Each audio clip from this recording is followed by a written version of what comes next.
Here on the PBE, here to talk to you guys about League of Legends Classic and the new/old Rune system. Now, overall, I want to cover two major topics. The first being how to easily construct your first basic rune pages. So when you don't have a lot of points to work with, just get basic rune pages that are going to work for as many characters as possible. Now, it's not going to be as slow and arduous as it was back in the day, as far as I'm aware. It'll be a massively accelerated process where they give you a lot of points to work with, but at the same time, you don't get infinite points, as far as I'm aware. You do need to slowly work your way up. So I think it's fairly important to have a couple basic pages down that'll just work with as many champions as possible.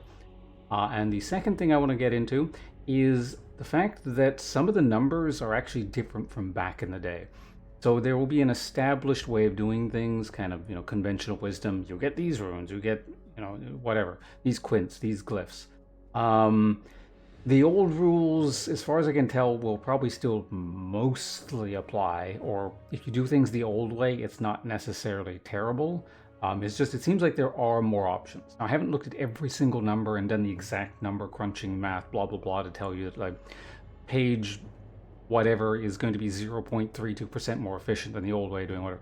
Like, I don't think it's going to be that huge, but it is important to talk about that because, well, I'm going to talk to you first, again, about how to get sort of generic pages from as many people as possible. And I have the old way of doing things set up right now because I didn't look at the numbers, and look at them after the fact and realize actually probably it's a slightly better way of doing things. So let's look at old style pages. I'm not saying do this, but the old pages I have, because they'll establish the principles of how to do things, and then we'll talk about how maybe they can be improved a bit. Okay, so the basics. Get an AD page, get a very basic AP page. So AD pages are easier to talk about, so let's talk about the AD page. So again, the old way of doing things is get a whole bunch of, or basically just get AD marks. I think that's probably pretty universal. It's just very simple to do. Everyone auto attacks, so it's kind of easy to use these in general. And I like to throw in a single crit mark as a gimmick, because you go from 0% chance to crit, so you cannot crit at all, to 1%. The most important percentage of crit you can ever get is the first percent, because it creates the possibility of doing it, period. And sometimes you get like a gimmicky crit and you end up winning a fight that you otherwise shouldn't. So next we have seals, the old way of doing things. Absolutely, well, maybe not absolutely everyone, but like 99% of the time, everyone was just getting armor seals. Armor seals have been nerfed from the old numbers, from what I can tell. I think it used to be like 1.3, 1.4, something like that. So it actually has gone down a reasonable amount, and that sort of does maybe change things. I would say the most contentious part about what I'm going to be showing here is most likely glyphs. But if you're running an AD champion, I personally like to run scaling AP, or scaling magic resist glyphs. But, I mean, there are a number of things you could run. The reason I run magic resistance glyphs here, scale over time, is because magic damage is less of a threat early. It becomes a bigger threat later on. Mages leveling and that being their primary, well, a huge source of their damage. So by the time that magic damage is a threat, you'll have some magic resistance to deal with it. And then lastly, the other conventional wisdom thing was most people tended to get health quints, just flat health quints. So that, again, might have changed a little bit. There are obviously, well, not obviously, there are other options you can do with quints, but we'll talk about, I guess, that later. Actually, yeah, I guess maybe there's a third topic we can talk about, basic options for other niche characters. All right, so next, we'll talk about a basic AP page. Same deal. The old way of doing things was run a bunch of armor seals. Even if you're a mage in the mid lane or whatever, you're still taking auto damage. You're gonna get jungle ganked. Minions are gonna hit you. Armor was always important. Again, just running the health quints as a super basic thing. It's gonna work with everyone. It saves you, I guess, a lot of points because both AD and AP end up running quints. So a nice basic thing to get. And I personally would run magic pen reds and flat AP glyphs. Now, you could maybe make a case here for scaling AP glyphs. I still run flat, just because even when I do play AP characters, I tend to brawl a lot early. So this is where meter variance is going to come in. I've always played with the philosophy, or frankly, it's the truth, that whoever ends up winning the early game ends up just winning. So to me, rune pages have always just been, they're an early game boost, and even though there are things that scale over time, I don't really see paid runes in that way. They're not really the kind of thing that's meant to scale into the late game. In solo queue, crazy, who knows what the hell's going on, basic games. It's just whoever stomps the lane ends up winning, right? So I'm going to maximize my chances of stomping with a lot of flat, which I realize, again, goes against the whole magic resistance thing I was talking about earlier, but I do make some concessions.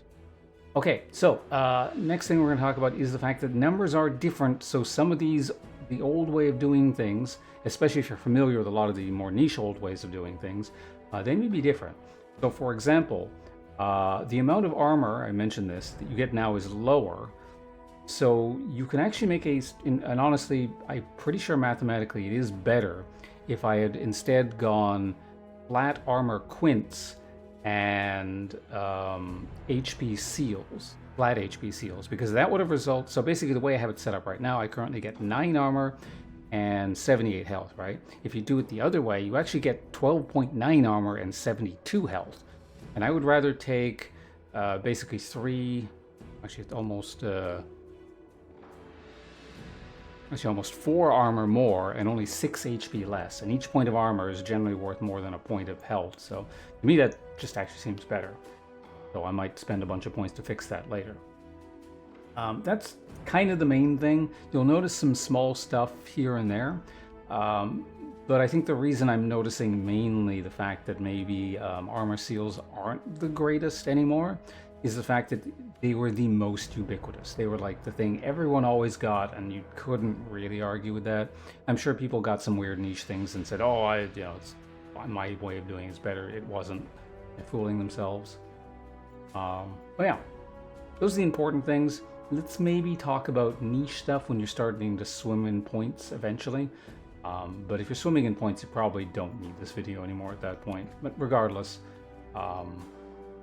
what I do want to point out is there is room for a lot of kind of more unusual pages. So for example, people like to run, movement speed quints, which are pretty important because movement speed is a difficult stat to get, especially in old league. I think it's really just boots or, temporary buffs like Shirelias and stuff like that. I used to run Spell Vamp on a couple characters, like Rumble, who incidentally doesn't currently exist in Classic League, but if he ever comes back, I'll probably be running a Spell Vamp page again. Or Spell Vamp Quints at least. I think I also used to run Spell Vamp Quints on Mordekaiser, though I'm less sure on that, but I think I did something like that. I know some people like GP5 Quints. Most likely on Gangplank. I'm not really sure when they were doing it. I just remember the concept of people doing it. I'm not really a fan of that. Again, because of my playstyle of brawl early, brawl hard, win the game, snowball. People tend to think about GP5 as this free resource where you're, just getting money out of nowhere. It's really not when you think about like sort of the lost cost sort of stuff. So what could you be doing with, if you had better stats, think of the kills you could have gotten, or the ganks you could have survived, or, whatever. If you get 3 GP5 quints, that's what, 3 gold every 10 seconds? So in a minute, that's 18 gold, if I'm doing my math correctly. And then in 10 minutes, that's only 180 gold. 10 whole minutes. A lot of games are decided in the first 10 minutes, and you didn't make a kill worth of gold. Like, to me, it doesn't seem that great. Now, again, it depends on your playstyle. If you're being super passive and there's literally no chance of you ever doing anything risky, again, I would call into question the validity of that playstyle. But if you're going to be doing that anyway, well, maybe the quints work for you. Like I said, there are options, and I think with some of these number changes, there are probably more options if you want to kind of keep exploring them. Now again, this is the PBE, so numbers may change between now and live, or sometime thereafter in live, but that's kind of really all I wanted to talk about. Thanks for watching, and of course I will be live with this over the coming week, and probably as soon as it goes, well, again, live on live server. A lot of lives in a couple sentences. Anyway, I'm going to go now. Thanks for watching. Goodbye.